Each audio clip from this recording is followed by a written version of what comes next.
বিসমিল্লাহির রহমানির রহিম। আজকে যে বিষয় নিয়ে আলোচনা করার জন্য এসেছি সেটি হচ্ছে দেশে অত্যন্ত আলোচিত একটি বিষয়, ফেয়ার পদ্ধতিতে নির্বাচন।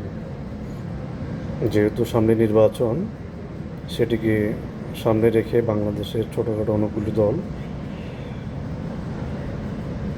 নির্বাচন নিয়ে তাদের অনেকগুলো দাবি দেওয়া সামনে নিয়ে আসছেন। সেগুলোর মধ্যে ফেয়ার পদ্ধতি একটি অন্যতম।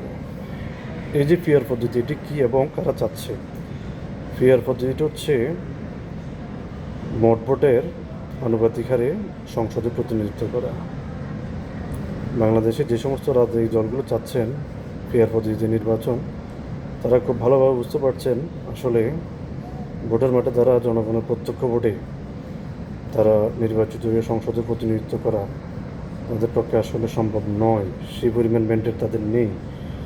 যার ফলশ্রুতিতে তারা চাচ্ছে, যেহেতু সামনে নির্বাচন এবং সুষ্ঠু নির্বাচন হলে বিএনপির মতো একটি বৃহৎ দলের সরকার গঠন করার মতো সক্ষমতা রয়েছে, সেজন্য তারা চাচ্ছে বিএনপিকে প্রেসার দিয়ে, বিএনপিকে চাপ প্রয়োগ করে তারা আগামীতে যে নির্বাচন, সেই নির্বাচনে তাদের সর্বোচ্চ সুযোগ সুবিধাগুলো আদায় করার একটি হাতিয়ার হিসেবে তারা এই বিষয়টিকে ব্যবহার করার চেষ্টা করছে।